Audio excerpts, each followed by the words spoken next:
Kelahiran kembali Dewa Abadi tanpa nama bab 421 dia. Tidak ada penundaan yang bisa dilakukan, meskipun Battle Royale akan berlangsung secara bersamaan, mustahil untuk mengharapkan cakupan penuh dari ribuan pertempuran berbeda. Meskipun demikian, ruang tidak menjadi masalah. Di arena yang mampu menampung puluhan juta penonton, tidak ada kekurangan di area manapun. Putaran pertama Battle Royale terdiri dari 1000 kelompok terpisah yang terdiri dari 50 orang. Mereka dibagi menjadi 10, sehingga memungkinkan 100 Battle Royale terpisah terjadi secara bersamaan. Monitor memungkinkan masing-masing pertempuran diurai, sehingga pemirsa dapat memutuskan pertempuran mana yang paling menarik bagi mereka dan mana yang menjadi fokus. Kelompok-kelompok itu sendiri dibagi berdasarkan peringkat. Tentu saja tidak memuaskan bagi para ahli yang kuat untuk keluar lebih awal karena pengelompokan yang sulit, jadi hal itu perlu diingat. Namun, Ri tidak terlalu menyukai aturan ini. Karena dia berada di posisi 30 teratas, dia tidak dikelompokkan dengan anggota berpangkat tinggi lainnya, yang berarti dia tidak pernah melihat musuh-musuhnya, tapi itu hanya menambah kemarahannya.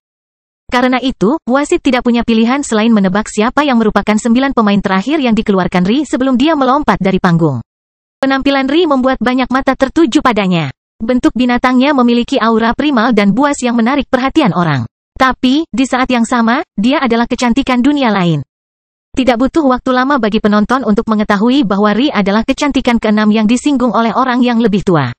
Orang-orang berteriak-teriak untuk mengetahui siapa namanya, namun mereka terkepung oleh sebuah nomor sederhana, 68.279.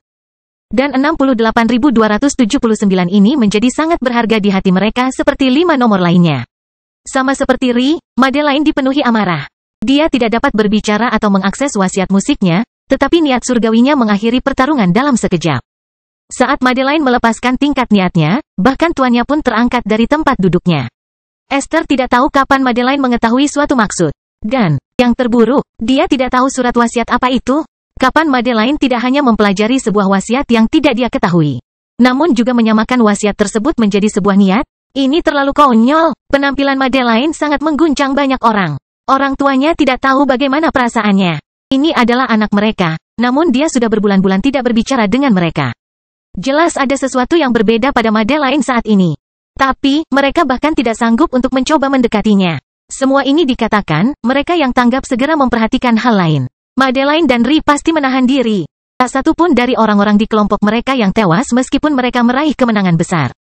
Tapi, yang lebih menarik, Madeline memiliki nyala api ungu samar yang menyelimuti dirinya dengan hawa panas yang harus diwaspadai semua orang. Dan Ri, kegelapan yang pekat menyelimuti setiap langkahnya, namun dia hanya menggunakan es dan pedang untuk menghabisi lawan-lawannya.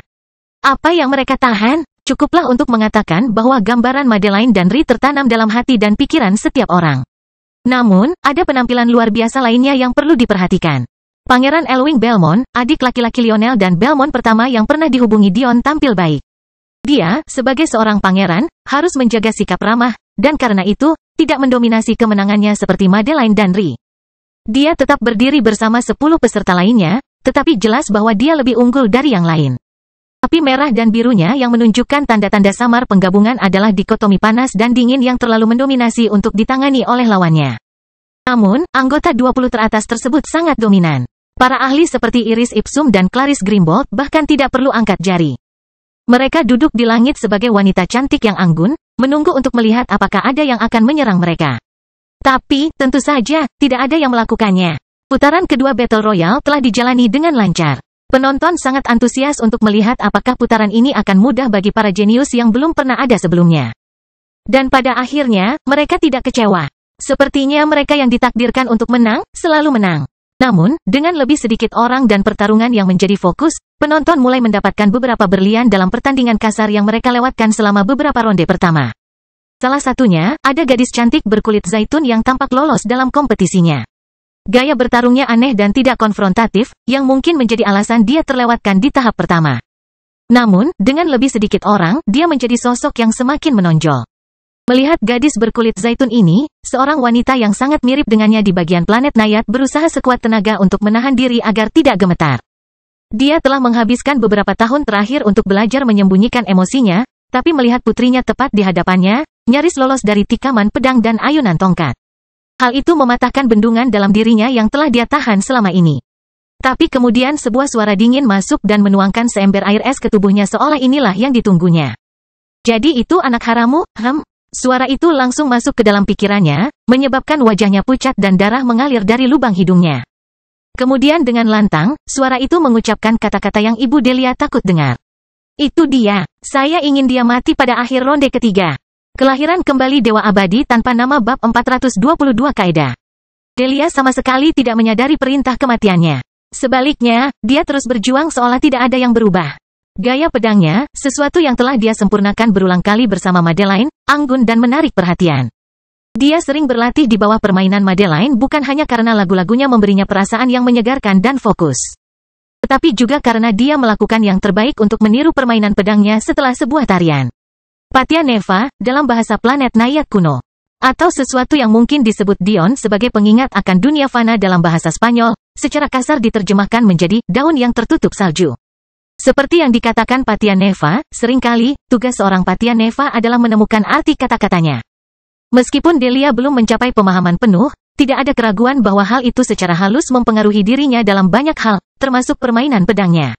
Melihat Delia move on dengan begitu mudahnya, Oliver dan Jessica hanya bisa mengubur keluh kesah mereka. Tak satu pun dari mereka berhasil lolos dari babak pertama, sesuatu yang diharapkan oleh Oli Sapientia. Tapi, masih sangat mengejutkan melihat Delia, seseorang yang mereka berdua anggap sebagai suster junior, melampaui mereka berdua, terutama karena usianya yang jauh lebih muda. Selain Delia, ada orang lain yang juga terkenal. Caitlin Pakal, seorang pemuda yang pernah ditemui Dion sejak lama, adalah salah satu karakternya. Meskipun demikian, Caitlin tidak kalah terkenalnya dengan beberapa pemain lainnya mengingat ia telah mendapatkan tempat di peringkat kumulatif 100 teratas. Namun, apa yang membuat orang tertarik padanya bukanlah fakta bahwa ia tidak dikenal, melainkan usianya yang masih muda. Caitlin sama mudanya dengan Ri dan Dion, namun penampilannya lebih mendominasi dibandingkan Ri. Perbedaan, dia tidak menggunakan senjata atau surat wasiat. Kulitnya yang berwarna merah tertekuk di bawah sinar matahari saat tinjunya mengeluarkan kekuatan yang besar. Hanya dengan mengandalkan kehebatan tubuhnya, Caitlin berhasil mengalahkan pesaingnya, wajahnya tenang dan napasnya rileks. Seolah-olah ini adalah hasil yang diharapkan olehnya. Dia adalah seorang pakal. Dia ditakdirkan untuk meraih kemenangan. Namun, selain Caitlin, saudara kembar jenius pertama dari klan Dewa Ragnar juga berhasil meraih kesuksesan. Thor dan Vidar, masing-masing dalam pertarungannya masing-masing, menerangi ladang mereka dengan busur petir. Kompetisi yang mereka sebut tidak ada peluangnya. Vidar sangat senang dengan hal ini, dengan kejam melumpuhkan korbannya sebelum menghanguskan mereka dari dalam keluar. Tidak ada aturan yang melarang kematian di turnamen ini. Faktanya, hal itu hampir didorong. Kenyataan pahitnya adalah banyak orang yang ikut serta dalam peristiwa ini dengan mengetahui bahwa mereka tidak akan pernah keluar. Pada akhirnya, babak kedua nyaris anti-klimaks. Selain dari beberapa grup yang tidak memiliki peringkat pesaing atau favorit jauh, setiap babak berakhir dengan lancar. Bahkan dengan jumlah prajurit yang sangat banyak, ronde pertama dan kedua hanya memakan waktu sekitar 5 jam, menyisakan cahaya siang hari yang masih stabil. Haha, 2 ronde pertama Battle Royale kami tidak mengecewakan. Suara Elder Air menggelegar saat prajurit terakhir terjatuh. Planet bumi kita menunjukkan pertunjukan yang kuat. Meskipun itu rahasia siapa itu siapa, SST, kalian yang pintar mungkin bisa menebak dengan baik dari teknik yang mereka gunakan. Sang tetua berperan sebagai penonton, mengedipkan mata, membungkuk, dan melambai. Meskipun demikian, mengesampingkan bias saya, 4 planet lainnya tidak ketinggalan dalam hal apapun. Perlombaannya ketat, dan mungkin saja hanya penyelesaian foto. Saya punya kabar baik, karena kami melakukannya dengan sangat baik tepat waktu. Kami akan mampu mempertahankan putaran ketiga ini menjadi hanya 5 pertarungan per bagian. Penawaran akan segera dibuka untuk babak penyisihan grup terakhir. Jadi sebaiknya Anda semua tetap memperhatikan favorit Anda. Sorakan meletus. Ini adalah bagian terbaik dari turnamen dunia. Jika Anda berhasil menemukan permata tersembunyi, Anda mungkin siap seumur hidup. Jika Dion ada di sana, dia akan menyamakan ini dengan ketika lotere mencapai puncaknya setelah beberapa tahun dibangun. Semua orang tahu peluang mereka untuk menang lebih kecil, tapi hal itu tidak menghentikan hampir seluruh populasi untuk bermain. Kami memulai dengan 50.000, dan sekarang hanya tersisa 2.500. Siapa yang akan maju? Siapa yang akan putus asa? Hanya waktu yang akan memberitahu. Istirahatlah dengan baik, para pejuang, segera. Anda akan memasuki arena yang bagi sebagian besar dari Anda, mungkin merupakan pertempuran terakhir Anda. Jauh dari arena dan di dalam lingkaran spasial Dion, sesuatu yang aneh sedang terjadi. Arios berdiri di belakang seorang jenderal iblis bernama Kaeda. Dia sebenarnya adalah salah satu jenderal iblis dari tingkat pengumpulan esensi yang lebih rendah yang ditunjuk Dion sebagai salah satu wakil komandannya karena pemahamannya akan musik. Anehnya, bukan hanya Arios yang berdiri di belakangnya. Puluhan Jenderal Iblis dengan level yang sama meletakkan tangan mereka di punggungnya, dan ketika punggungnya kehabisan ruang, Jenderal Iblis berikutnya akan meletakkan tangan mereka pada orang-orang yang terikat padanya. Dan seterusnya dan seterusnya. Pada akhirnya, susunan aneh dari telapak tangan ke punggung menyebar hingga mencakup sekitar 100 Jenderal Iblis, semuanya tampaknya fokus pada satu tugas. Di depan Kaeda, dibaringkan Dion. Tampaknya masih tak sadarkan diri dengan Elvin Tome tergeletak di dadanya. Yah, tampaknya secara tidak sadar memang benar. Karena siapapun yang benar-benar memperhatikan, pasti menyadari seringai di wajahnya. Dion tidak tahu apa yang terjadi di turnamen dunia sekarang, tapi dia tidak perlu tahu sampai darahnya mendidih. Ada begitu banyak pengecut yang bersekongkol melawannya, begitu banyak orang bodoh yang melebih-lebihkan diri mereka sendiri, menganggap menguji dan mempertanyakan kualifikasinya. Hanya dengan memikirkan itu saja sudah membuat jantungnya berdetak lambat dan mantap, membawa kekuatan yang menyebar ke telinga orang-orang di sekitarnya. Kelahiran kembali Dewa Abadi tanpa nama bab 423 akankah? Delia duduk sendirian di tribun dikelilingi ratusan peserta lainnya yang gugup. Dia tidak datang bersama siapapun, karena ayahnya telah menghilang lagi, dan area tersebut terlalu luas untuk menemukan orang-orang yang dia kenal. Bagaimanapun, itu adalah stadion yang menampung puluhan juta orang, dia bahkan tidak tahu siapa yang tahu dia bertarung dan siapa yang tidak. Karena ukuran arenanya, arena ini bisa menampung ratusan Battle Royale sekaligus. Namun, itu bukan demi hiburan dan memungkinkan penonton untuk mengambil tindakan sebanyak mungkin. Ini berarti bahwa grup Delia seringkali mencapai 1 kilometer atau lebih dari Battle Royale lain yang terjadi pada waktu itu. Mungkin bagian terburuknya adalah betapa sulitnya mengetahui siapa yang bertanding dan kapan di hadapan penonton biasa. Klan memiliki akses ke nomor yang berhubungan dengan peserta, dan dengan demikian dapat mengetahui kapan kontestan mereka berpartisipasi. Tapi, Delia tidak memiliki kemewahan ini. Pada akhirnya, dia hanya bisa mencari nomornya sendiri di monitor sehingga dia tahu kapan dia akan bertarung. Selain itu, dia tidak bisa menghubungi siapapun. Dia hanya bisa berharap bahwa dia pada akhirnya akan bersatu dengan seseorang yang dia kenal sehingga mereka bisa menuju ke area tempat duduk bersama. Satu-satunya yang menekankan aturan ini adalah karakter luar biasa yang sering menjadi fokus monitor. Keenam wanita cantik ini sering menjadi pusat perhatian, sehingga monitor sering kali menunjukkan penampilan mereka, memastikan penonton mengetahui saat mereka sedang berkelahi. Hal yang sama juga terjadi pada 20 peringkat teratas, tentu saja tidak termasuk 10 atau 11 teratas, yang tersingkir. Ava juga berpartisipasi dalam turnamen dunia, dan dia juga berhasil melewati 2 putaran pertama. Namun, semakin dia mencari Tami, semakin sedikit yang dia temukan. Tami adalah motivasi utama Ava untuk turnamen ini. Ava sudah ragu untuk membalas dendam dengan tangannya sendiri atas pengkhianatan sahabatnya. Tapi, sepertinya Tami sengaja memutuskan untuk tidak berpartisipasi, malah menyaksikan kakak laki-lakinya Thor menyapu seluruh putarannya dengan ekspresi datar seperti biasanya. Hal ini membuat Ava semakin marah. Bila kembarnya, hanya sedikit lebih pendek dari Arios, berputar di tangan yang halus dan rambut merahnya yang menyala-nyala melambai tertiup angin. Dia tidak terlalu mendominasi seperti yang lain, tapi dia masih termasuk di antara ahli formasi meridian terbaik dan, dengan demikian, berhasil mencapai 2.500 teratas. Meski begitu, ada faktor motivasi lain yang mendorongnya bersama Delia. Tidak ada yang menyukai cara Dion diperlakukan. Mereka telah mengambil solusi yang sama seperti Ri dan Madeline. Mereka akan mendapat peringkat setinggi mungkin untuk menemukan kesempatan menyangkal semua yang mereka dengar. Dan satu-satunya cara untuk melakukan ini adalah dengan tampil luar biasa. Pikiran Delia terganggu oleh kilatan plat nomor yang dia terima di awal semua ini. Sepertinya sudah waktunya. Delia termasuk di antara kelompok pertama yang terdiri dari 5 Battle Royale yang keluar. Dia tahu ini adalah kesempatan bagus bagi teman-temannya untuk melihatnya.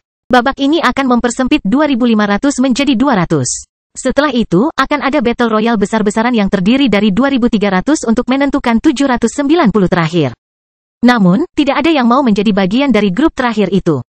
Meski tidak disebutkan, berbeda dengan babak sebelumnya, babak final ini akan memiliki rintangan ekstra yang tidak dimiliki babak lainnya.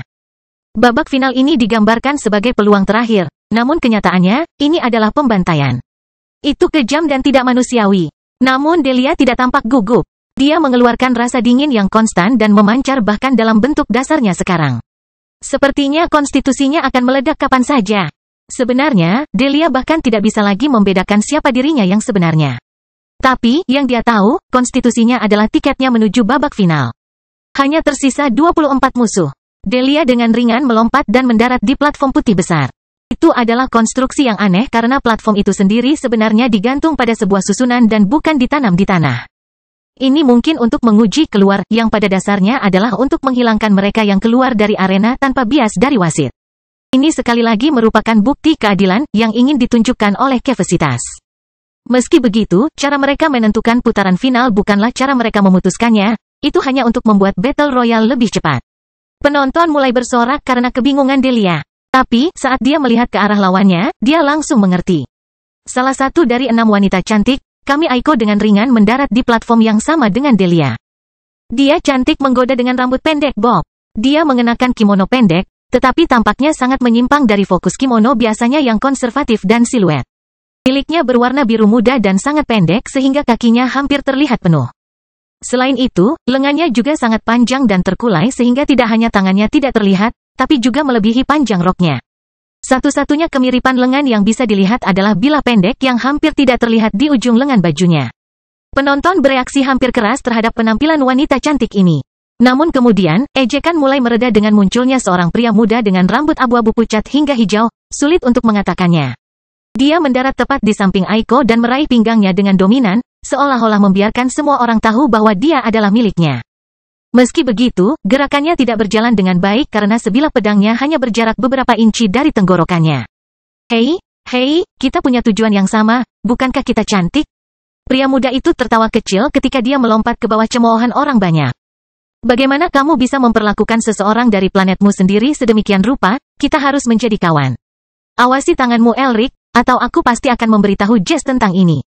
Aiko masih memiliki senyuman di wajahnya, tapi jelas terlihat dingin. Wajah halusnya tampak lebih berbahaya dari yang seharusnya. Clyde bersaudara berbagi segalanya, Elric menamparkan dadanya dengan benar, mengapa aku tidak bisa merasakan wanita kakakku? Teruslah bicara dan lihat apakah aku tidak memotong lidahmu dari mulutmu. Aiko berbalik. Alis Delia berkerut. Bukan karena interaksinya, dia tidak terlalu peduli. Tapi, nama Clyde adalah sesuatu yang sangat dia ragukan. Apakah klan ini sama yang membawa pergi ibunya? Apakah ibunya ada di sini? Apakah dia menonton? Mata Delia melihat sekeliling seolah mencari sesuatu. Tapi tiba-tiba dia merasakan hawa dingin merambat di punggungnya. Ketika dia mendongak, dia menemukan 3 titik dingin di sana. Ada yang sangat masuk akal. Itu adalah saudara perempuan dari sekte Nifeus. Faktanya, itu adalah kakak perempuan senior yang baru saja melangkah ke level Essence Gathering. Delia tidak memiliki banyak kesan terhadapnya, tapi dia tidak tahu bahwa dia menyebut dirinya sendiri Layla. Tapi, yang benar-benar membingungkan Delia adalah 2 anggota planet Nayat yang telah berdebat sebelumnya, Aiko dan Elric, juga memusatkan perhatian pada pandangan mereka. Semua orang dalam kelompok mereka tampaknya memahami hal ini, hanya penonton yang tampaknya sama sekali tidak memperhatikan dan terus memperkenalkan sekeras sebelumnya. Wasit Battle Royale mereka juga memperhatikan hal ini, tapi tidak ada yang bisa dia lakukan. Ini adalah kartu yang dibagikan padanya. Jika dia tidak mau menghadapinya, dia masih punya pilihan untuk melompat dari arena. Tapi, pertanyaannya adalah, apakah dia punya waktu? Kelahiran kembali Dewa Abadi tanpa nama bab 424 izinkan. Menurutmu mengapa Raja Clyde menginginkan dia mati? Elric tidak repot-repot menyembunyikan suaranya. Sebenarnya isyarat untuk pergi sudah dibunyikan. Tapi sekitar 20 peserta lainnya segera merasakan ketegangan dan ingin menahan diri untuk melihat bagaimana hal itu akan terjadi terlebih dahulu. Lagi pula, dalam Battle Royale, jika mereka menyerang secara sembarangan, mereka bisa berada dalam situasi yang tidak menguntungkan. Kau tahu itu karena Raja Clyde tidak menyukai mantan rajanya. Dia ingin menghapus seluruh garis keturunannya. Aiko merespon dengan tenang, mengacungkan pedangnya. Itu sangat membosankan. Dia manis, setidaknya ayah harus mengizinkanku menjadikannya sebagai selir. Bukankah itu lebih tidak sopan? Elric sepertinya tidak memiliki senjata, tapi dia berjalan di sekitar arena dengan bebas, bahkan mengedipkan mata pada beberapa prajurit wanita lain di atas panggung. Jelas sekali dia tidak menganggap serius putaran ini. Melihat bahwa 2 orang sudah menginginkan kematian Delia, Lilac tidak melihat alasan untuk bertindak secepat itu. Dia tadinya akan mencari kesempatan untuk menyakiti Delia nanti, tapi itu hanya untuk mempermalukannya. Terlepas dari apa yang dikatakan oleh matriark mereka, Lilac tidak percaya bahwa Delia pantas untuk mati. Dia hanya ingin memberinya pelajaran. Itu juga membantu gambaran Delia di matanya untuk mengetahui tipe orang seperti apa Evelyn Nifeus. Lilac memiliki sedikit keraguan bahwa Delia telah dianiaya. Tapi, jika dia tidak bertindak sesuai perintah Evelyn dan menghukum Delia, kemungkinan besar dia akan dikeluarkan dari sekte Nifeus. Tidak ada yang mengerti mengapa Evelyn sangat dihargai oleh ibu pemimpin mereka. Dia bahkan bukan jenius terbaik yang mereka miliki, namun dia adalah jenius pertama. Tapi, yang mereka tahu adalah perkataannya tidak bisa dibantah. Jelas bahwa ini bukan sekedar penyelesaian akhir. Keluarga Patianeva jelas melakukan sesuatu yang tidak dapat ditebus. Aiko berbicara dengan acuh tak acuh. Tapi, yang dia tidak tahu adalah kata-katanya mematahkan sesuatu dalam diri Delia. Kilatan hawa dingin memenuhi arena menyebabkan Elric membeku. Tatapan serius menggantikan sikapnya yang riang. Di mana ibuku? Kata-kata Delia tidak lagi rasional. Dia seharusnya tahu bahwa ini tidak akan membawa hasil apapun.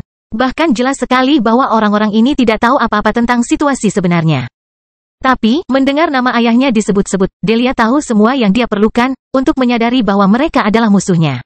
Di tribun, orang pertama yang menyadari perubahan pada Delia adalah Ellie. Karena adiknya meminta Ri untuk datang, dia mengikutinya untuk memastikan tidak terjadi apa-apa padanya. Faktanya, Ellie mungkin satu-satunya yang memperhatikan Delia. Ri dan Madeline terlalu fokus pada amarah mereka untuk tidak peduli pada pertempuran apapun selain pertempuran mereka. Dan anggota lama Akademi Fokus cenderung mengalami luka parah yang mereka derita karena kekalahan mereka. Selain itu, tidak ada yang mengira Delia akan mencapai sejauh ini. Beberapa bulan yang lalu, dia masih menjadi prajurit formasi Meridian. Perubahan ini terlalu drastis. Venus. Ellie berbisik, ada yang tidak beres. Alis Venus berkerut. Sejak hari-harinya di Focus Academy, Ellie adalah pengagum jauh Delia, bahkan memanggilnya putri padahal dia tidak pernah benar-benar seperti itu. Karena itu, Venus tahu bahwa Ellie mungkin cukup mengenal Delia untuk mengetahui apakah ada sesuatu yang salah, tetapi, bahkan dia pun menganggapnya aneh. Dia terlalu dingin untuk menjadi Delia. Ini adalah satu-satunya penjelasan Ellie saat matanya terfokus pada monitor di atas mereka.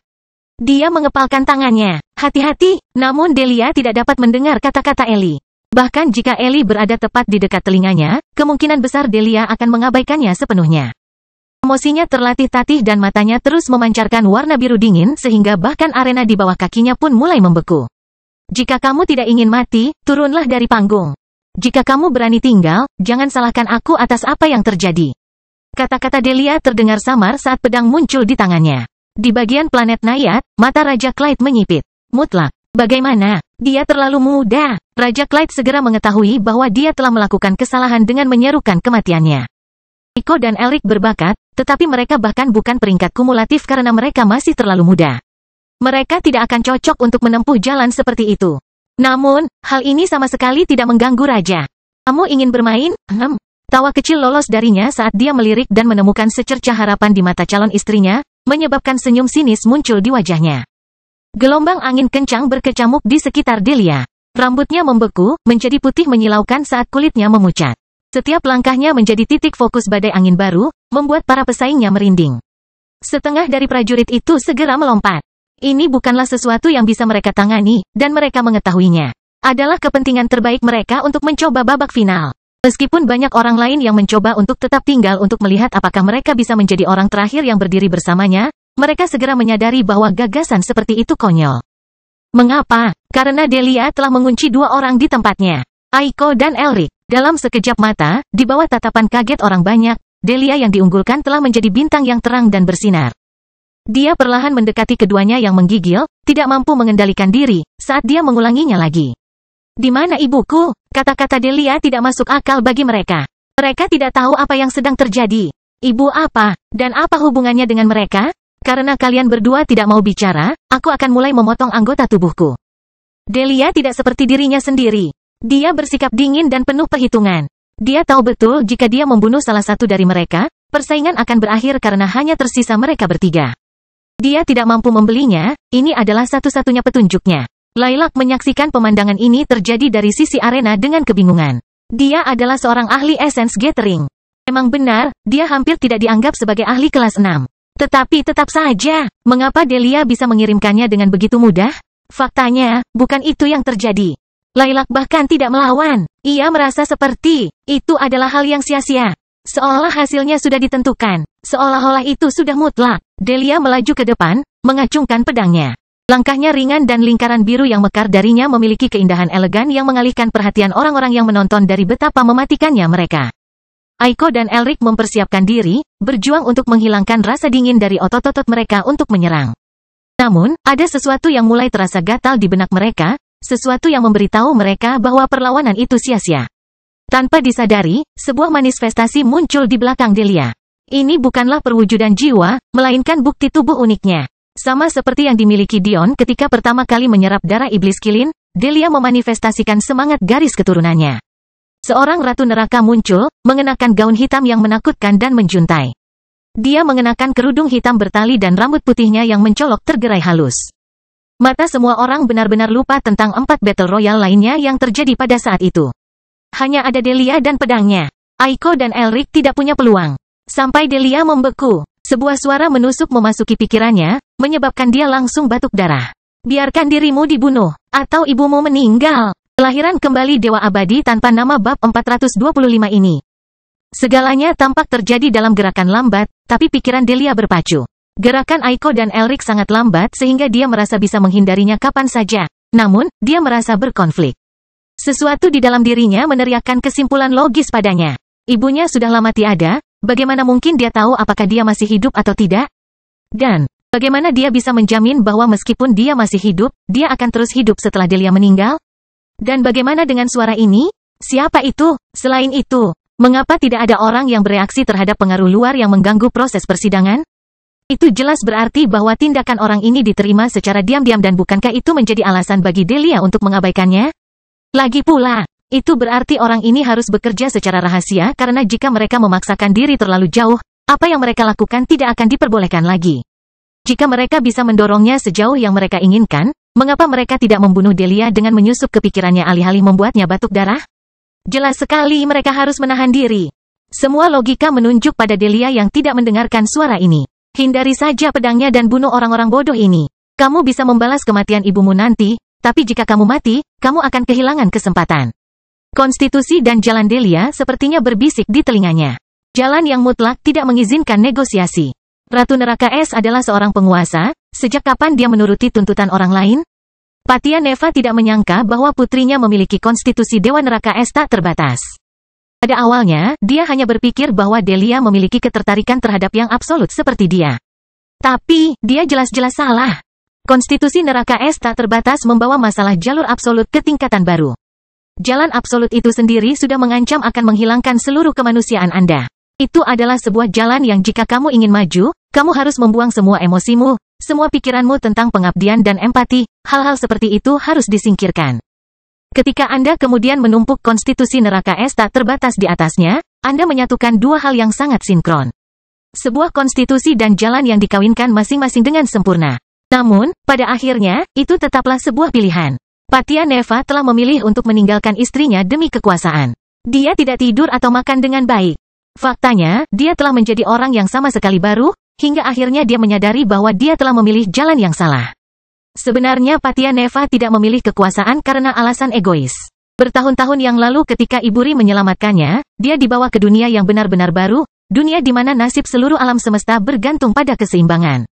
Jika dia ingin membantu, dia membutuhkan kekuatan. Jadi, dia mencarinya dengan satu-satunya cara yang dia tahu caranya. Dan sekarang, giliran putrinya. Bagaimana dia memilih? Jalan apa yang akan dia lalui? Delia berjuang, menyerang, pikirannya menjerit, tidak ada waktu, dia harus memilih. Jika dia tidak bergerak sekarang, dia benar-benar mati. Ibu apa? Delia berpikir dengan marah. Maksudmu wanita yang meninggalkanku di masa mudaku? Aku bahkan tidak dapat mengingat wajahnya. Kenapa aku harus menyerahkan hidupku demi dia? Patia Neva hanya bisa menghela nafas saat dia melihat putrinya melakukan kesalahan yang sama seperti yang dia lakukan. Dia berharap putrinya akan berbeda. Delia adalah jiwa yang penuh perhatian dan naif. Dia selalu ingin melihat yang terbaik dari setiap orang, bahkan ketika hal itu membuatnya berada di pihak yang kalah. Ada suatu saat dalam hidupnya di mana dia berusaha sekuat tenaga untuk berpura-pura bersikap dingin, tapi siapapun yang mengenalnya pasti tahu seperti apa dia sebenarnya. Delia kehilangan ibunya, kemudian dia kehilangan ayahnya, yang seharusnya hadir, tapi tidak pada saat yang bersamaan. Dan kemudian dia kehilangan sahabatnya Mei Ying.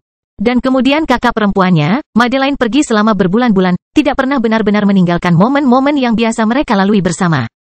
Dan sekarang, dia akhirnya menemukan jalan menuju kekuasaan. Dengan jalan ini, meski dia kehilangan ibunya, dia bisa berlatih untuk membalaskan dendamnya. Bahkan jika dia kehilangan ayahnya, dia bisa berlatih untuk membalaskan dendamnya. Dia bisa pergi dan menyelamatkan Mei Ying dengan kedua tangannya sendiri. Dia bisa menjadi cukup kuat sehingga Madeline tidak perlu berlatih sendiri lagi. Kekuatan ini, aku membutuhkannya. Bahkan jika aku harus memotong yang lainnya. Delia tampaknya telah mengambil keputusan dan mengalihkan perhatiannya untuk mengabaikan kata-kata ahli yang mencoba mempengaruhi keputusannya. Ini jalanmu, pikir Patianeva dengan serius. Sorak-sorai penonton memekakkan telinga. Mereka senang melihat tampilan kekuatan yang begitu mendominasi, dan dalam sekejap, Delia telah menyapu bersih semua kompetisi kecuali 2. Tiba-tiba, telinga Patianeva bergerak-gerak. Sebagai ahli tingkat surgawi, kepekaannya terhadap segala sesuatu berada pada tingkat yang sama sekali berbeda dibandingkan dengan orang lain, terutama ketika Anda mempertimbangkan kendali atas yang diberikan oleh budidaya energi tubuh Anda. Bahkan di stadion yang dipenuhi puluhan juta orang, Patianeva mendengar teriakan keras dari seorang anak laki-laki yang kebetulan dia kenal. Ellie tidak tahu apa yang dia lakukan, tapi dia tahu ada sesuatu yang tidak beres. Ada yang tidak beres. Ini bukan kamu, Delia. Senyuman kecil terlihat di wajah Patianeva saat dia mendengarkan kata-kata ini. Mungkin karena aku tidak bisa menemui putriku. Kamu bisa. Dengan lambaian tangannya, sedikit aura surgawi yang tak terlihat mencengkeram gelombang suara dari kata-kata Ellie. Menggunakan metode komunikasi yang sama yang bisa digunakan para ahli pengumpulan esensi, Patianeva mentransfer kata-kata orang lain alih-alih miliknya. Langsung ke telinga Delia. Yang dilihat Delia hanyalah selembar kertas putih. Dia telah memasuki dunia baru dan ada satu pintu di hadapannya. Dia merasa ini adalah persentase terakhir dari konstitusinya. Yang harus dia lakukan hanyalah melangkah maju, dan dia bahkan tidak membutuhkan pil Dion. Dia akan mencapai kesempurnaan sendirian. Dia meraih pintu di tanah salju, bersiap mengambil langkah terakhir menuju kekuasaan. Ini bukan kamu, Delia. Kata-kata itu tergantung di udara. Gerakan Delia membeku. Di dunia luar, yang dilihat semua orang hanyalah pedang Delia yang berhenti di udara, sepertinya tidak mau menembus sosok Elric yang mendekat.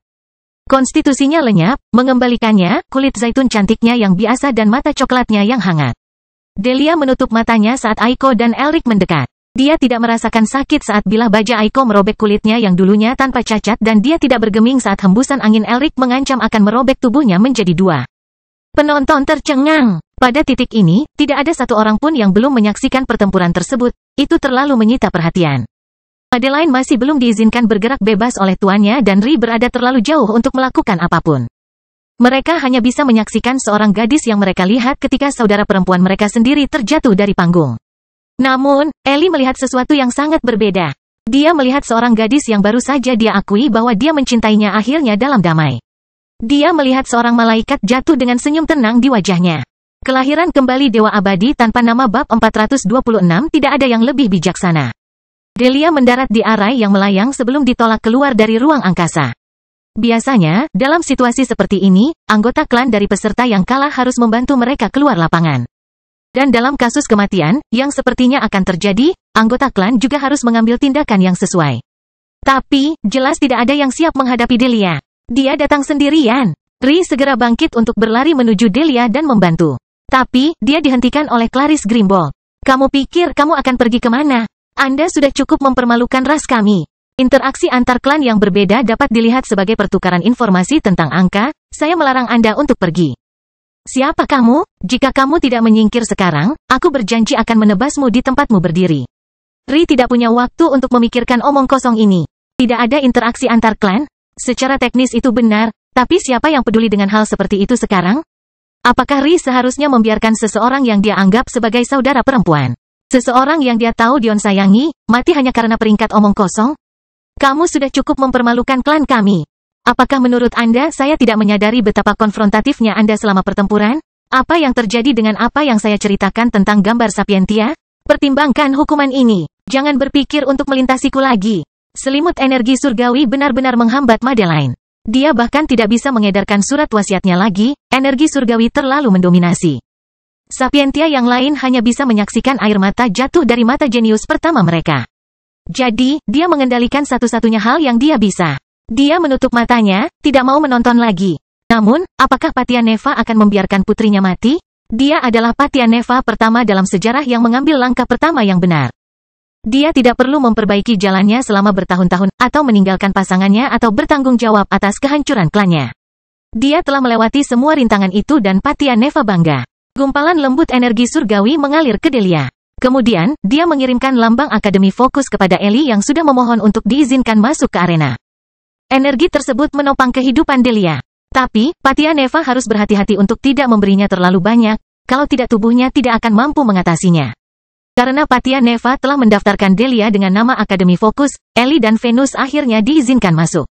Mereka lambat. Faktanya, mereka membutuhkan waktu berjam-jam untuk mencapai Delia karena luasnya stadion dan harus melewati banyak sekali arena yang luas. Tapi, mereka akhirnya berhasil. Ri telah lama menerima pesan dari Patia Neva yang mengatakan bahwa Delia akan baik-baik saja. Jadi, dia menyerahkan masalahnya pada Clarice. Namun Clarice jelas belum mendengar pesan ini. Baginya, Ri sudah menyerah karena dia terlalu lemah untuk menghadapinya, jadi ini mengembalikan kepercayaan dirinya yang telah hilang. Tepat sebelum Ri terlihat seperti akan membunuhnya. Dan dia tidak akan punya peluang. Tapi, dia berada di 20 besar. Bagaimana mungkin? Sambil mendengus, Clarice kembali ke tempatnya. Setidaknya kamu tahu tempatmu. Ri tidak menjawab. Bukan karena dia tidak mau, tapi karena dia tahu jika dia melakukannya, dia tidak akan bisa menahan amarahnya lebih lama lagi. Seandainya ayah Delia tidak ada di sini, apa yang akan terjadi jika dia harus membuang waktu melawan wanita jalang ini? Bukankah Delia akan mati sebelum dia sampai di sana? Budidaya Venus dan Ellie tidak cukup kuat untuk menempuh jarak yang begitu jauh. Terbukti dari fakta putaran demi putaran telah terjadi sebelum mereka berhasil mencapai tubuh Delia yang diletakkan di dekat korban terluka lainnya. Lilac ingin membantu Delia, tapi ia segera merasakan tatapan tajam dari matriarknya. Ia tidak punya pilihan lain selain melepaskannya. Adapun Aiko dan Elric, mereka terguncang oleh pengalaman itu. Mereka merasa hidup mereka berada di ujung tanduk, namun seseorang atau sesuatu telah menyelamatkan mereka. Ketika mereka kembali ke bagian planet Naiad, mereka menerima pujian dari raja mereka seolah-olah kematian Delia tidak dapat dihindari. Ibu Delia menjadi pucat pasi. Dia tahu kematiannya sendiri kemungkinan besar akan terjadi sekarang karena Raja Clyde telah memastikan bahwa dia menyaksikan kematian putrinya, tapi dia tidak peduli tentang itu. Jika ada, dia menyambut kematian sekarang. Di bagian Sapientia, mata Madeline terbuka dan menemukan Ellie dan Venus sedang berjuang untuk membawa Delia keluar arena. Tidak ada yang bisa dia lakukan jika energi Connery terkunci padanya. Yang bisa dia lakukan hanyalah melihat tubuh Delia yang tampak tak bernyawa. Dia telah kehilangan saudara perempuannya dan dia bahkan tidak bisa berbuat apa-apa. Madeline tidak tahu apa yang Ri ketahui. Jika Patia Neva mengirim pesan kepada Madeline, meskipun dia lebih kuat dari Connery, dengan kekuatan jiwa Connery, dia akan menangkap pesan tersebut. Patia Neva tidak ingin menimbulkan masalah seperti itu karena dia masih harus menyembunyikan diri, oleh karena itu, dia belum bisa memberitahu Madeline bahwa Delia akan baik-baik saja. Mengirim pesan ke Ri masih dapat dilakukan karena Ri tidak duduk di antara para tetua Elfin seperti yang terpaksa dilakukan Madeline. Mata Madeline tertuju pada pelat susunan bernomor yang diterimanya. Sepertinya babak final akhirnya menjadi gilirannya. Emosinya kacau. Jika dia lari dari pertarungan ini, dia tidak tahu apa lagi yang akan dilakukan Connery.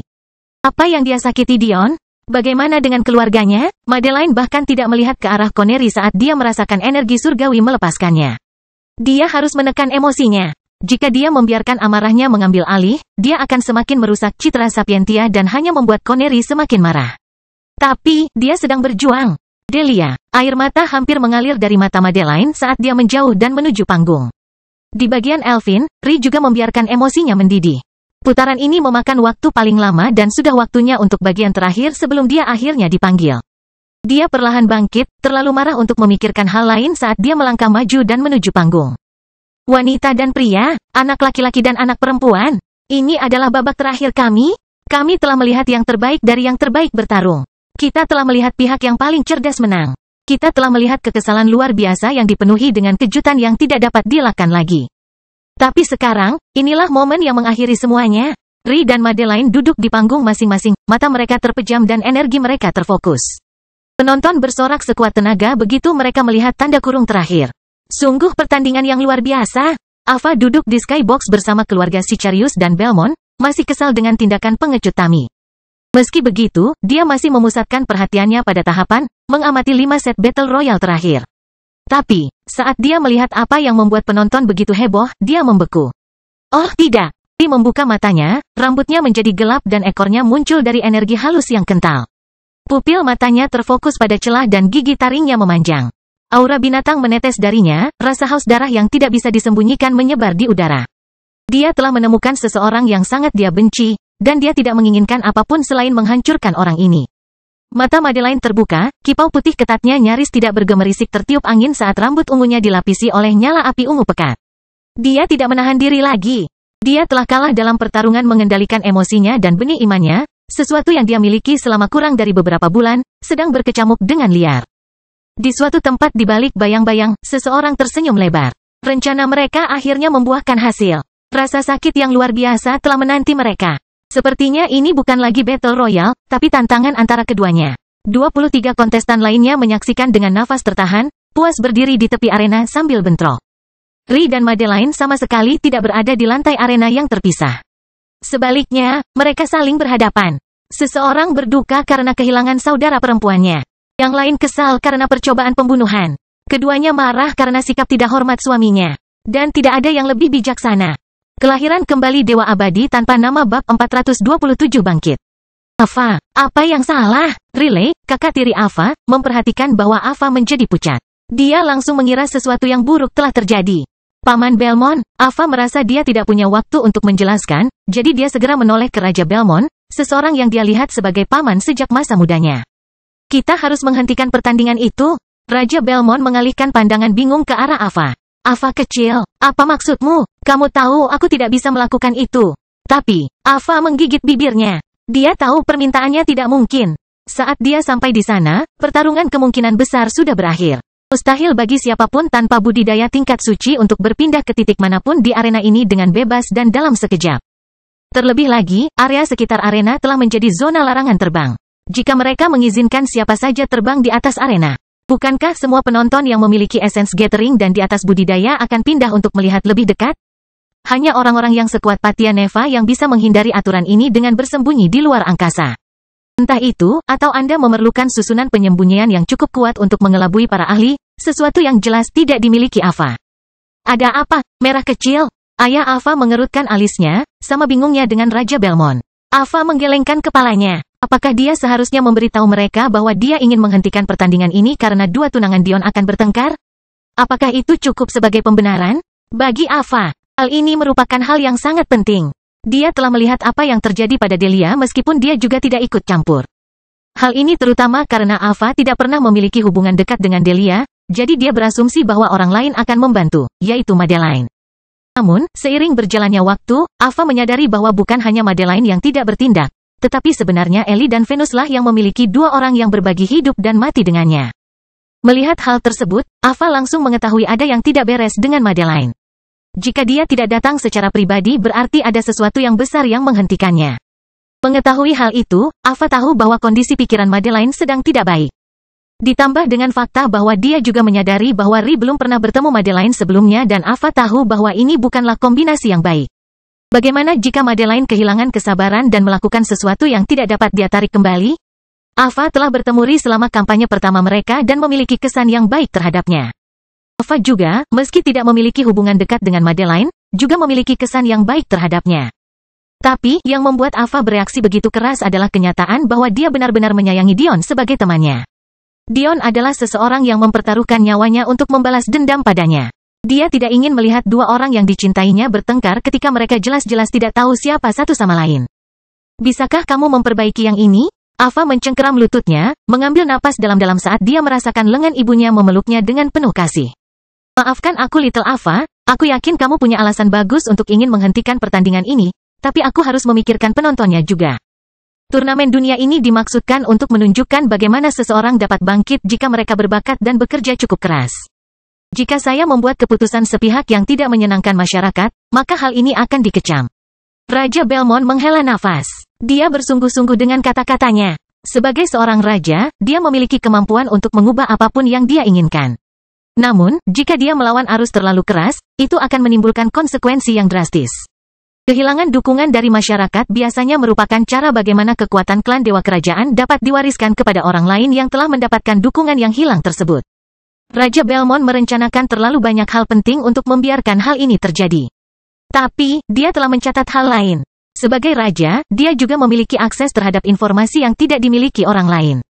Dia sepenuhnya menyadari bahwa ada dua anggota dari 30 teratas dalam satu grup, yang seharusnya dihindari dengan cara apapun. Meski terdapat unsur keacakan dalam pemilihan grup, setiap seleksi dimulai dengan memisahkan kompetitor teratas satu sama lain agar tidak ada hiburan yang rusak di babak selanjutnya. Ini juga memastikan bahwa tidak ada orang yang layak yang tersingkir terlalu cepat. Fakta bahwa Ri dan Madeline berada dalam kelompok yang sama hanya berarti satu hal. Seseorang telah merencanakan ini. Saya kira ujian Anda terus datang. Raja Belmont berpikir dalam hati. Jauh dari stadion dan di dalam lingkaran spasial, sesuatu yang hebat akhirnya terjadi. Wajah halus Kaeda dipenuhi keringat saat jiwanya terasa seperti berada di ambang kehancuran. Tapi, setiap kali dia merasa seolah-olah dia telah mencapai batasnya, dia merasakan aliran energi jiwa lain masuk dari Jenderal Iblis di sekitarnya. Teknik keluarga Florence berkembang pesat saat Kaeda merasa seperti dia akhirnya menghilangkan bagian terakhir dari penderitaan Dion. Semakin banyak dia bekerja, semakin dalam penghargaannya terhadap penerus mereka. Ini adalah teknik yang digunakan Dion sendiri dengan mudah. Dan, terlebih lagi, meskipun tidak memiliki garis keturunan Elfin, dia telah mempelajarinya hanya dalam beberapa hari. Kaeda tidak hanya membutuhkan waktu 2 bulan untuk mempelajari teknik ini meskipun dia pernah bangga dengan bakat jiwanya sebelumnya. Tapi dia bahkan tidak dapat mempertahankannya sepenuhnya tanpa bantuan puluhan jenderal iblis lainnya. Namun, inilah yang Dion yakini. Benar dalam melihat teknik keluarga Florence sebagai solusi, tetapi masalahnya adalah mereka membutuhkan waktu terlalu lama untuk mempelajarinya. Pada saat hal itu terjadi, Dion kemungkinan besar sudah tidak dapat membantu atau bahkan mati. Masalahnya adalah rencananya sepertinya gagal bahkan ketika Kaeda datang bergegas, bahagia akhirnya mendapatkan perwujudan keluarga Florence. Awalnya, Kaeda memiliki bakat jiwa yang bagus. Hal ini terlihat dari kemampuannya mempelajari wasiat musik, sebuah wasiat yang sangat sulit untuk dipahami. Tanpa bakat jiwa yang baik untuk dapat berkomunikasi secara efisien dengan dunia di sekitar Anda, mempelajari musik hampir mustahil.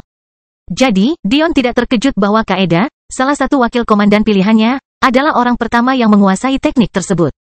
Meskipun demikian, menjadi sangat jelas dengan cepat bahwa Kaeda tidak dapat mempertahankan teknik kuno Elfin untuk jangka waktu yang diperlukan. Meskipun dia membantu Dion dalam pemberantasan tekniknya, dengan kecepatan mereka, masih perlu waktu berhari-hari lebih lama sebelum Dion dapat melepaskan diri sepenuhnya, terutama dengan seringnya Kaeda istirahat. Jadi, Dion telah mengambil risiko. Dia memanifestasikan klon untuk menjelaskan idenya dengan cepat dan untungnya, Kaeda dengan cepat memahami konsep tersebut. Namun kemudian, masalah lain muncul. Kelahiran kembali Dewa Abadi tanpa nama bab 428 bahkan tidak akan. Rencana awal Dion adalah agar para jenderal iblis berbagi kekuatan jiwa mereka seperti yang dia dan Ri lakukan. Ini memerlukan tingkat kepercayaan dasar. Sesuatu yang seharusnya mereka miliki setelah berperang bersama-sama, tapi, selain itu juga memerlukan kendali tingkat ahli, tingkat kendali yang meningkat berkali-kali lipat untuk setiap jenderal iblis tambahan yang membantu. Selain itu, untuk menurunkan tingkat kesulitan dalam menyatukan jiwa, kekuatan jiwa para jenderal iblis harus serupa. Mengetahui hal ini, hanya jenderal iblis tingkat rendah yang bisa membantu. Awalnya, Dion dan Kaeda hanya menginginkan bantuan satu jenderal iblis lainnya. Hal ini akan menjaga tingkat kesulitan pada tingkat serendah mungkin. Namun, dengan cepat menjadi jelas bahwa hal ini tidak mungkin terjadi. Bahkan 2 jenderal iblis tidak dapat meniru kemanjuran Dion dengan teknik Elfin kuno, sesuatu yang mereka anggap sangat konyol, namun tetap benar. Apa yang diketahui oleh para jenderal iblis adalah bahwa kekuatan jiwa penerus mereka jauh melebihi kekuatan jiwa mereka. Dion memiliki jiwa tingkat suci sedangkan jenderal iblis pengumpul esensi tingkat rendah masih memiliki jiwa tingkat formasi meridian dalam banyak kasus. Mereka tidak bisa membandingkannya. Ini tidak berarti bahwa Dion lebih kuat daripada jenderal iblis pengumpul esensi rendahnya. Bagaimanapun, mereka masih memiliki kemauan yang kuat, pengembangan energi, serta pengembangan tubuh mereka. Namun, dalam hal pengembangan jiwa dan teknik, Dion tidak tertandingi. Sayangnya, dengan kasus ini, Kaeda tidak punya pilihan selain terus menambah jumlah jenderal iblis di formasi telapak tangan ke belakang mereka. Namun, dia dibatasi pada angka 3. Tidak peduli seberapa keras dia mencoba, dia tidak bisa mengendalikan lebih dari hasil dari 3 jenderal iblis lainnya. Ini, tentu saja, masih jauh lebih cepat dibandingkan dia sendiri. Namun pada akhirnya, itu tidak cukup cepat. Kalau terus begini, masih perlu beberapa hari lagi. Tapi, saat itulah Dion merasakan Arios di luar ring. Ketika Dion pertama kali datang ke kerajaan Elfin, dia mencoba mengirimkan arai melalui dimensi. Ini telah berakhir dengan dia pingsan selama berbulan-bulan. Tetapi itu juga membuktikan bahwa bahkan pada tingkat jiwa yang lebih rendah, Dion memiliki bakat untuk mengirimkan kekuatan jiwanya melalui dimensi. Namun, mengirimkan indera keenammu melalui dimensi jelas merupakan tugas yang lebih mudah daripada menggambar arai melalui dimensi. Berharap tanpa harapan, Dion mengalihkan sedikit indera keenamnya untuk memeriksa situasi di luar ring. Dia ingin mengikuti turnamen dunia secepat mungkin. Dia sangat ingin berperang dan melihat Madeline. Pada akhirnya, usaha Dion membuahkan hasil dan Arios datang. Pada awalnya mungkin ada yang bingung. Mengapa Arios memperbaiki masalah pengendalian jiwa mereka? Namun, Dion tidak sempat menjelaskannya kepada mereka. Yang dia ucapkan hanyalah beberapa kata sederhana. Kamu bertanggung jawab atas pengendalian jiwa. Kemudian klon Dion menghilang. Beberapa jenderal iblis yang lebih pintar segera menyadarinya. Di antara mereka yang memiliki kekuatan jiwa serupa dengan mereka, Arios tidak diragukan lagi adalah orang yang memiliki kendali jiwa paling besar. Mengapa? Karena teknik kematian keluarga Sicarius. Arios memiliki kemampuan untuk memotong jiwanya dari tubuhnya dan memalsukan kematiannya. Ini adalah teknik yang juga digunakan Ava dalam upaya melarikan diri dari Baal. Tapi, kemahiran Arios berada pada level yang berbeda. Dia menggunakannya ketika Tami menyerangnya di kerajaan Elfin. Ini karena dia tahu bahwa Tami sedang bergumul dengan sesuatu di dalam hatinya. Jadi dia memilih untuk membuatnya mudah bagi Tami, tentu saja ini ditambah dengan fakta bahwa dia memiliki kesan yang baik terhadap Tami dan mereka memiliki hubungan yang baik. Yang tidak diketahui Arios tentu saja adalah apa yang Tami lakukan pada adik perempuannya. Selain itu, teknik keluarga Sicarius membutuhkan pengendalian jiwa pada tingkat yang belum pernah terjadi sebelumnya. Arios yang mampu memutuskan hubungan sepenuhnya, dan kemudian menyambung kembali, jiwanya dari tubuhnya tidak diragukan lagi merupakan pilihan terbaik untuk mengendalikan jiwa begitu banyak orang. Dan Dion terbukti benar. Segera, puluhan Jenderal Iblis berdiri bersama, mengisi bahan bakar Kaeda dan menyembuhkan Dion dengan kecepatan yang terlihat sebelumnya. Beberapa jam kemudian, seringai Dion muncul dibarengi dengan kilatan matanya saat dia bangun. Melihat ratusan pasang mata yang menatapnya dengan perasaan campur aduk antara senang dan kagum, ia pun tersenyum. Terima kasih. Setelah berbulan-bulan tidak menggunakan suaranya menjadi serak. Tapi, dia berhasil menyampaikan pesannya. Kaeda tersipu malu. Tidak seperti kebanyakan Jenderal Iblis lainnya, dia cukup pemalu. Faktanya, ketika Dion memilihnya sebagai wakil komandan hanya karena keinginan bermusiknya, hal itu patut dipertanyakan. Ini adalah pertanyaan yang sama yang Kaeda hadapi sepanjang hidupnya, terutama ketika Demon Sage telah memilihnya sebagai Jenderal Iblis. Tapi, dia berhasil melewatinya. Meski begitu, dia tidak bisa menahan diri untuk tidak tersipu mendengar kata-kata terima kasih Dion yang baik. Tidak perlu berterima kasih kepada kami, penerus. Kaeda terus menundukkan kepalanya. Dion mencoba bangkit, tapi segera merosot kembali ke bawah. Arios menyelinap melewati sosok Kaeda yang pemalu untuk berlutut di samping Dion, ekspresi serius di wajahnya. Jangan bergerak, dia berkata dengan tegas. Arios perlahan mengangkat lengan Dion dari sisinya sebelum menarik napas dalam-dalam. Setelah berbulan-bulan fokus membersihkan tubuh Dion dari kristal merah aneh, tidak ada kesempatan untuk menangani luka yang menyebabkan semua itu. Saya bukan dokter, tapi kulit hijau itu tidak sehat kan? Arios meringis. Gagasan tentang seorang seniman bela diri yang terinfeksi adalah hal yang konyol, itu tidak akan terjadi. Atau, setidaknya, tidak seharusnya demikian. Dion meringis saat lengannya terangkat, tapi dengan lembut tetap mendorong Arios menjauh. Melompat ke atas, Dion melihat ke sampingnya. Lukanya sendiri sempit dan lebarnya hanya sekitar 3 inci, tapi Dion bisa merasakan lukanya sangat dalam. Arios hijau yang dimaksud adalah pembuluh darah hijau yang mengalir ke dan dari luka. Dion tahu bahwa itu tidak terinfeksi karena tidak ada nanah. Faktanya, pembuluh darah mungkin merupakan cara tubuhnya untuk merehabilitasi dirinya sendiri.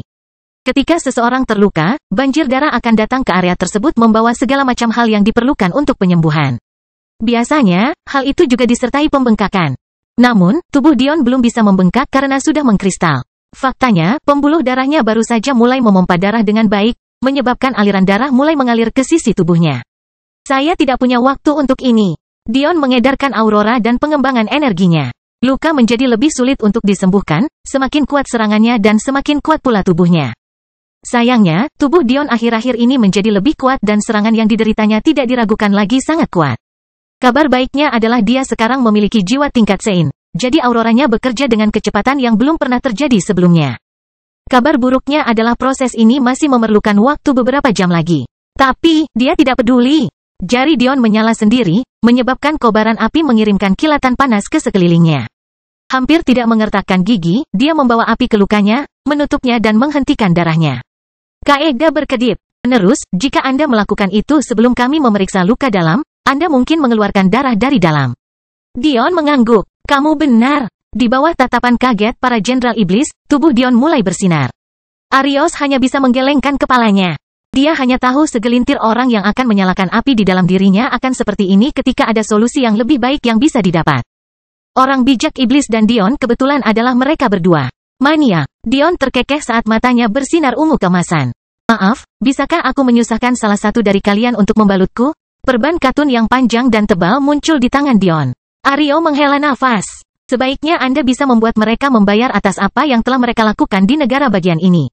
Kilatan keseriusan melintas di mata Dion. Bagi Arios yang mengatakan hal seperti itu, jelas ada sesuatu yang telah terjadi.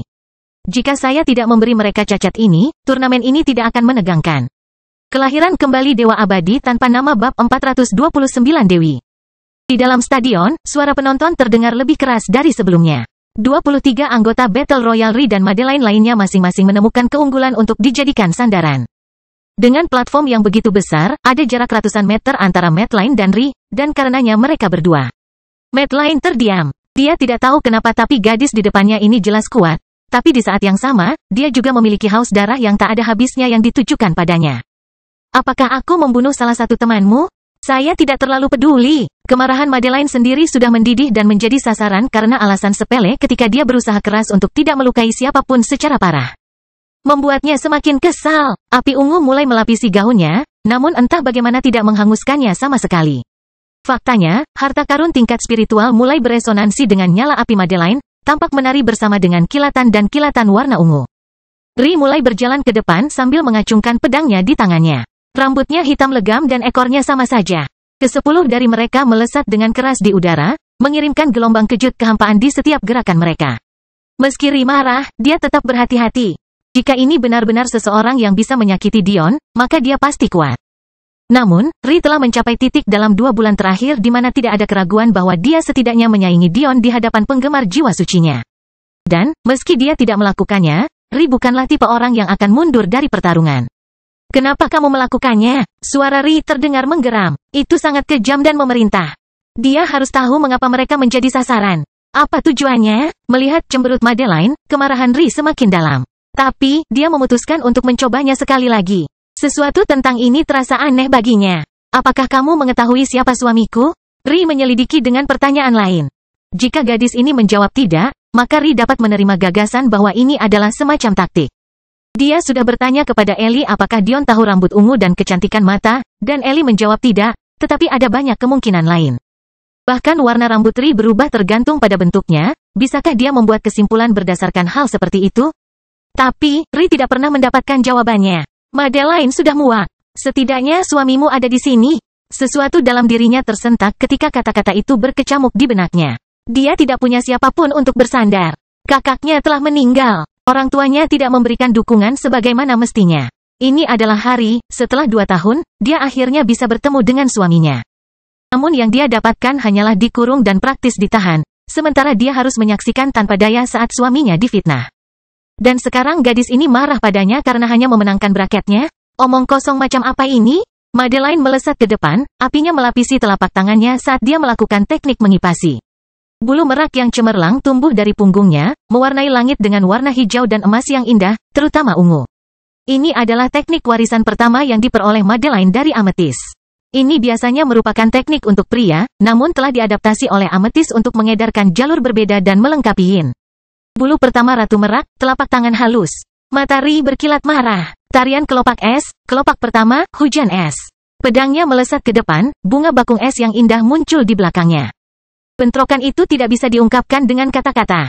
Badai api dan es mengamuk di arena di bawah kerumunan yang meletus. Keindahan bulu merak berkilauan di bawah hawa dingin yang menyengat, menolaknya dengan nyala api yang kuat. Kelopak es Ri menghujani pecahan es yang dilapisi dengan pedang, ingin merobek segala sesuatu yang dilewatinya, namun malah ditelan oleh dinding besar api ungu. Cahaya utara yang menyilaukan mewarnai langit di atas arena saat pedang bertemu dengan telapak tangan, tidak ada yang menyerah. Mata ungu tua Madeline menyimpan amarah yang dalam saat dia menatap celah biru perak Ri sebelum mereka berdua melompat mundur. Tidak ada waktu istirahat dan tidak ada ruang untuk berbicara. Kelopak es Ri terus turun dari langit, menyerang bulu merak Madeline saat bermanifestasi. Ledakan yang mengejutkan bergema di langit saat batu dan logam yang membentuk arena terkoyak, meleleh karena panas sebelum dibekukan, hanya untuk meleleh sekali lagi. Hati Madeline terbakar amarah saat telapak tangannya melayang keluar berulang kali. Dia tidak lagi menahan diri, tapi dia merasa seolah potensi serangannya tersedot oleh keinginan hitam misterius lawannya. Kekosongan Ri akan muncul di setiap langkahnya, ekornya menembakkan balok es ke bulu Madeline yang sedang terbentuk, menghentikan serangan mereka di tengah jalan. Tidak ada wanita yang mundur, itu adalah bentrokan selama berabad-abad dan penonton hanya bisa menonton dengan nafas tertahan. Tidak cukup. Keduanya memikirkan kata-kata ini pada saat yang sama, mengeluarkan konstitusi Tuhan mereka secara bersamaan. Manifestasi Ri berkembang, kitsune yang gelap dan ramping terbentuk di udara saat mahkota emas dan permata yang memancar jatuh dengan sempurna ke permata di dahinya. Energi emas hitam mulai menetes dari Ri saat tato emas melintasi ekornya. Bahkan rambut hitam legamnya dilapisi aura halus. Namun Madeline sama sekali tidak kalah. Konstitusinya berkembang, memancarkan kemurnian yang tak tertandingi saat cahaya kristal mulai turun di sekelilingnya. Sorakan penonton berubah menjadi hening. Dua wanita cantik dari dunia lain saling berhadapan. Apakah gelar di antara 6 wanita cantik saja sudah cukup? Apakah hal itu memberikan hak kepada gadis-gadis ini? Yang satu gelap dan seperti binatang. Dia mungil, tapi lekuk tubuh dan sosoknya sangat sempurna. Rambut hitam panjangnya melambai di udara, kontras dengan gaun biru mudanya yang tampak lembut. Yang lainnya ringan dan surgawi. Dia lebih tinggi dari keduanya, tapi tubuhnya memenuhi dirinya dengan sempurna. Dadanya besar, dan pinggulnya lebar. Rambut ungunya, kusut karena kelap-kelip api, memberinya kesan halus. Mereka berdua adalah dewi yang turun dari langit. Kelahiran kembali dewa abadi tanpa nama bab 430 perak sederhana. Di luar stadion, Dion sedang berjalan santai bersama Arios dan Thaddeus. Dia tidak merasa perlu membawa Jenderal Iblis lagi, itu hanya akan menghilangkan perhatian. Tapi, dia membeku ketika dia melihat sesuatu di depan. Ellie. Dion melesat ke depan, mengabaikan rasa sakit di sisinya saat dia berjalan menuju Venus dan Ellie yang sedang berjuang. Ketika dia melihat keadaan Delia, dia hanya bisa mengerutkan kening. Tapi, yang benar-benar membuatnya sadar adalah betapa sulitnya bagi Venus dan Ellie untuk membawa mereka sejauh ini. Seolah-olah mereka benar-benar manusia biasa. Ellie belum pernah keluar dari tahap pondasi kedua karena dia tidak memiliki kesempatan untuk berlatih dalam 2 tahun terakhir. Dan, sepertinya budidaya Venus telah mengalami kemunduran dari budidaya formasi meridian bawahnya. Atau, paling tidak, dia tidak memiliki kesempatan untuk mengisi kembali energinya yang terkuras sebagai budak. Saat ini, mereka berdua sama lemahnya dengan remaja fana manapun di dunia manusia. Melihat Dion terbangun, kilasan kebahagiaan muncul di wajah Ellie. Dion, kami butuh bantuan. Delia belum sadar selama berjam-jam sekarang. Dia mengalami banyak luka selama pertarungannya. Dion mengangguk, mengambil Delia dari Ellie dan menempatkannya di barisan untuk melayang di udara. Setelah memindai Delia, kepala Dion miring ke samping karena bingung. Dia tidak terluka sama sekali. Faktanya, sesuatu di dalam dirinya sedang bergeser dan berubah. Tampaknya menjadi lebih baik. Melihat ini, Dion mendongak untuk melihat Venus yang lemah dan tersenyum. Venus, saya senang melihat Anda melakukannya lebih baik. Apakah dia akan baik-baik saja? Ellie bertanya dengan gugup. Dari apa yang saya lihat, dia tidak terluka sama sekali. Saya tidak yakin apa yang terjadi, tapi kemungkinan besar saat dia bangun lagi, dia akan merasa lebih baik dari sebelumnya. Dion meyakinkan Ellie. Mendengar ini, Ellie menghela nafas lega. Dia telah memeriksa Delia secara pribadi ketika dia akhirnya berhasil menemuinya tetapi tidak menemukan sesuatu yang salah. Mendengarnya dari Dion membuatnya merasa lebih baik. Katakan padaku, apa sebenarnya yang terjadi sejauh ini? Ellie dengan cepat menjelaskan sistem turnamen dan bagaimana mereka berada di babak kedua hingga terakhir sekarang. Ia kemudian menjelaskan apa yang terjadi pada Delia, yang menyebabkan alis Dion berkerut. Dia baru saja berhenti di tengah serangan dan batuk darah. Dion tidak suka mendengarnya. Tapi, yang lebih parahnya adalah ketika dia bertanya kepada Ellie siapa lawan Delia, dia bilang dia tidak tahu. Mereka mengubah peraturan tahun ini, Ellie menjelaskan, mereka mengatakan demi keadilan, tidak ada nama yang akan disebutkan. Tiba-tiba, Dion teringat kembali pada Madeline yang menyamar yang menyerang mereka. Mungkinkah, Dion semakin tidak menyukai ini? Dia belum pernah memikirkannya sebelumnya, tapi Madeline yang menyerang tidak memiliki warna rambut atau mata normal. Faktanya, dia bahkan tidak memakai kacamata. Benarkah penampilan Madeline sekarang seperti itu? Jika itu masalahnya, tidak mungkin Ri bisa mengenalinya. Dan Madeline, terakhir kali Dion berbicara dengannya adalah sebelum dia mengetahui Ri adalah seorang kitsune.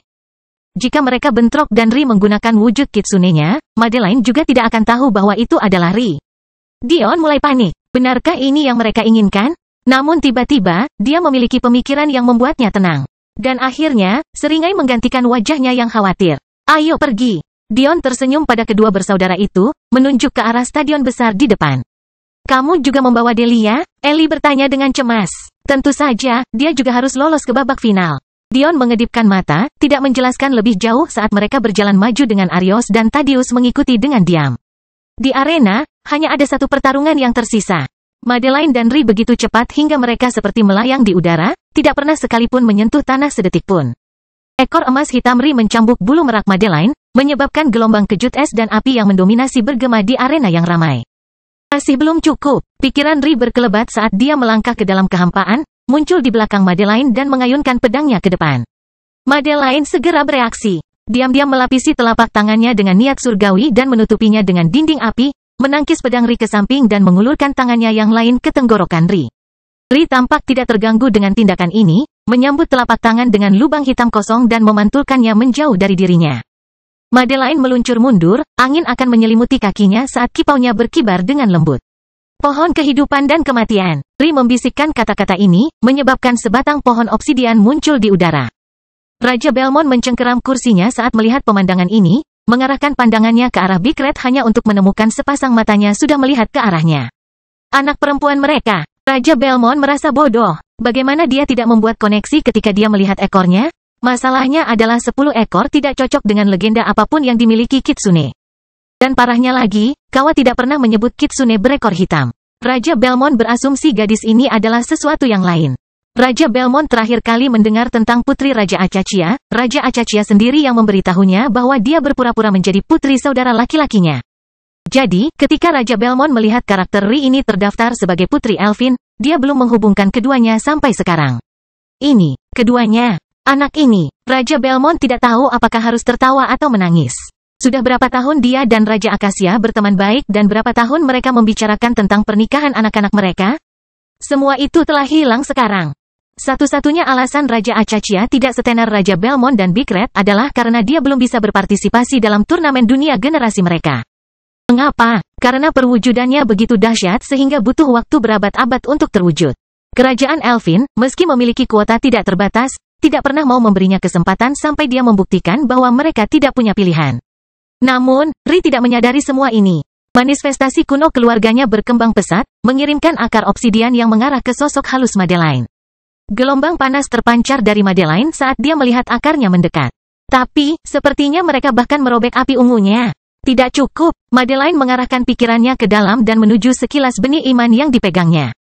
Dan kemudian, pemandangan kemuliaan yang tak tertandingi dihadirkan. Teriakan burung Phoenix terdengar di seluruh arena, seekor burung api ungu yang mendominasi tampak menelan Madeline saat dia menerobos akar obsidian. Ri meringis saat dia merasakan manifestasinya terkoyak di bawah nyala api yang tiada henti, tapi dia juga merasakan Madeline sangat lemah saat sebagian dari tekniknya diserap. Lionel menyaksikan ini dengan ekspresi datar. Namun, cara dia memegang sandaran lengan singgasananya menceritakan kisah yang sangat berbeda. Itu pasti milikku. Cahaya burung Phoenix yang menyilaukan merobek ke arah Ri. Pada saat itulah banyak orang menyadari bahwa hanya Ri dan Madeline yang berada di atas panggung. Faktanya, kompetisi yang mereka sebut telah hancur setelah beberapa bentrokan pertama mereka. Namun, tidak ada seorang pun yang mengucapkan sepatah kata pun. Tampaknya mereka yang ingin melakukan ini terus berlanjut sampai ada yang terluka. Menarik napas dalam-dalam, meridian Ri mulai berputar dengan ganas.